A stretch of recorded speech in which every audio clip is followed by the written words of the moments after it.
Mga kababayan, alamin na natin ang update sa magiging lagay ng panahon sa mga susunod na araw, lalo't may nagbabadya o manong namumuong sama ng panahon sa susunod na linggo. Ihatid sa atin yan ni Pag-asa Weather Specialist, Ana Cloren.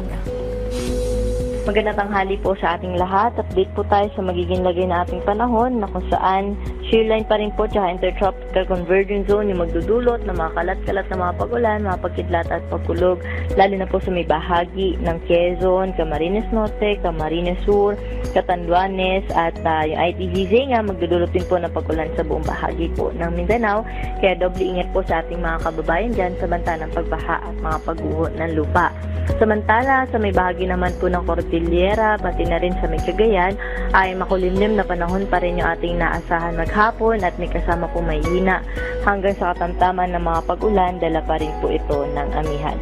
Dito sa atin sa Metro Manila, pati na rin sa ibang bahagi pa ng ating bansa, ay generally maaliwalas po yung ating panahon na inaasahan at kung may mga pag-ulan man, mga panandalian lamang madalas sa hapon at sa gabi.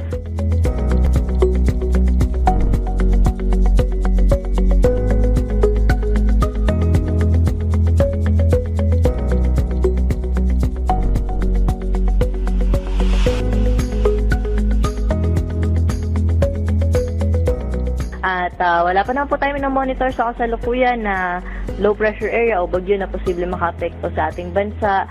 But yun nga po, base po sa ating PC threat potential, next week ay may chance po o merong low to moderate chance na magkaroon po tayo ng LPA or di natin niro-roll out or monitoring po tayo kung sakali na ito ay maging isang bagyo. Pero sa kasalukuyan, wala pa naman po tayong nakikita na low pressure area o bagyo na posible po maka-apekto sa ating bansa. At para po sa ating dam update,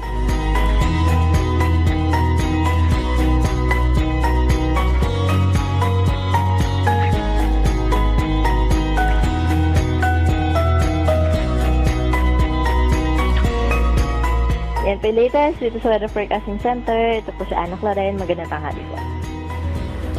Maraming salamat Pag-asa Weather Specialist Ana Cloren.